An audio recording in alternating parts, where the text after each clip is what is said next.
இந்த ப்ரொடக்ஷன் ஹவுஸை அவங்க பேரை சொல்லி சொல்கிறதா இல்லை ஓ மை காட் அப்படின்னு சொல்லிட்டு சொல்கிறதான்றது இல்லை. அந்தளவுக்கு ஒரு சூப்பரான லைனப் வச்சுருக்காங்க. பாஸ்ட்லேயும் சரி, இப்போ வரப்போகிற ஃப்யூச்சர்லேயுமே சரி, அந்தளவுக்கு ஒரு சூப்பரான லைனப்ஸ் மூவிஸ் வச்சுருக்காங்க. இந்த காந்தாரா சாப்டர் 1, சலாரு, அப்புறம் இந்த கேஜிஎஃப் 1, 2 இந்த மாதிரி நிறைய சூப்பர் டூப்பர் இண்டஸ்ட்ரியல் ஹிட் கொடுத்த அந்த ஃபிலிம்ஸோட ப்ரொடியூசர்ஸ் யாருன்னா ஹும்பாலே ஃபிலிம்ஸ். அவங்க தான் பண்ணியிருக்காங்க. அவங்க என்ன படத்தை இப்போ அடுத்து ப்ரொடியூஸ் பண்ண போகிறாங்கன்றத வீடியோ ஃபுல்லாக பார்த்து தெரிஞ்சுக்கோங்க.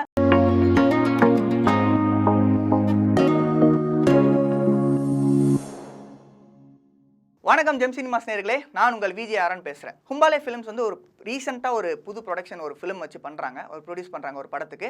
அந்த படத்தோட டீசர் இப்போது ரீசெண்டாக வந்து யூடியூப்பில் ரிலீஸ் ஆயிருக்கு. அந்த படத்தோட பேர் மகாவதார் பரசுராமர்.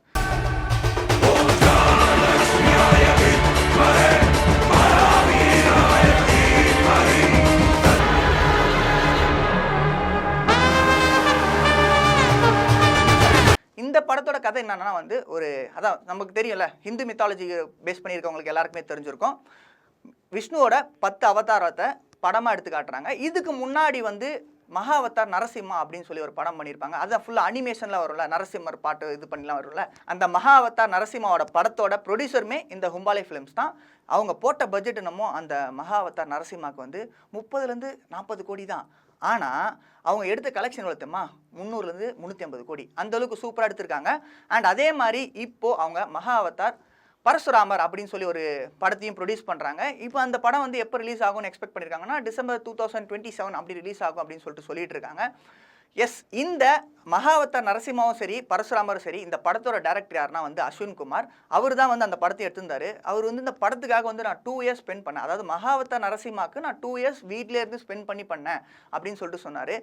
அந்த படத்தில் இருக்க விஷுவல்ஸ் அனிமேஷன்ஸை கம்பேர் பண்ணுறப்போ மகாவதார் பரசுராமரில் வந்து இன்னுமே சூப்பராக ரியலிஸ்டிக்காக இருக்குது. அந்தளவுக்கு அவர் சூப்பராக பண்ணிட்டு இருந்திருக்காரு. இதே மாதிரி இந்த மகாவதார் பரசுராமர்லேயுமே வந்து அதே பட்ஜெட் தான் போட்டிருக்காங்க போல, நியர்லி 40 crores கிட்ட போட்டிருக்காங்க. அதுக்கு மேலேயும் போகலாம்னு சொல்லி அப்படி சினிமா இண்டஸ்ட்ரியில் பேசிகிட்டு இருக்காங்க. ஆனால் அந்த விஷுவல்ஸை யூடியூப்பில் அந்த விஷுவல்ஸை பார்த்த உடனே எப்பா என்ன மாதிரி சூப்பராக இருந்துச்சு, ரொம்ப ரியலிஸ்டிக்காக இருந்துச்சு. அனிமேஷன் ஃபிலிம் தான், ஆனால் இது எல்லா கேட்டகரி ஆஃப் பீப்புளுக்குமே வந்து கொண்டு போய் சேரும். இந்து பேஸ்ட் மித்தாலஜிஸ்னாலே வந்து பீப்புள் மோஸ்ட்லி எல்லாருமே பார்ப்பாங்க. இந்த ஸ்போர்ட்ஸு, மித்தாலஜி இந்த மாதிரி ஃபிலிம்ஸ்னாலே மோஸ்ட்டாக எல்லாருமே பார்த்துருவாங்க. அதே மாதிரி இந்த படத்தையும் எல்லாரும் பார்ப்பாங்க, நான் பர்சனலாக நம்புகிறேன். என்னதான் வந்து இப்போ அனிமேஷன் ஃபிலிமில் வந்து மகாவதார் நரசிம்மா, மகாவதார் பரசுராமர், மகாவதார் ராமாயணா அப்படின்னு சொல்லி என்னதான் பேசினாலும் சொன்னாலுமே சரி, இதுக்கு விதை யார் போட்டதுன்னா நம்மளோட தமிழ் இண்டஸ்ட்ரியில் கோச்சடையான் படம் தான். நம்மளோட சூப்பர் ஸ்டார் தான். கோச்சடையான் தான் ஃபர்ஸ்ட் ஒரு animated full fledged animated film Tamil சினிமாவில் பண்ணியிருந்தாங்க. அப்போ அதை பற்றி யாருமே பேசல.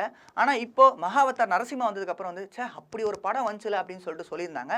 என்னோட பர்சனலாக நான் அந்த படத்தை பார்த்தப்போ எனக்கு என்ன தோணுச்சுன்னா, இந்த படத்தை ரியல் லைஃப் ஸ்டோரியில் ஒரு ரியலிஸ்டிக்காக எடுத்திருந்தாங்கன்னா வந்து பாகுபலிக்கு டஃப் கொடுத்துருக்கோம் அப்படின்னு எனக்கு தோணுச்சு. ஏன்னா அந்த படத்தோட கதை அந்தளவுக்கு சூப்பராக இருந்துச்சு.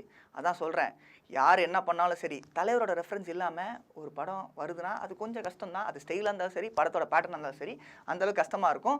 எஸ், அண்ட் இதே மாதிரி உங்களுக்கு கோச்சடையான் படம் பிடிக்குமா பிடிக்காதான்றதை கமெண்ட் பாக்ஸில் கமெண்ட் பண்ணிட்டு போயிடுங்க. இதே மாதிரி வேற ஒரு சூப்பரான சினிமா நியூஸோட வந்து சந்திக்கிறேன். Until then it's bye from VJ Aaron.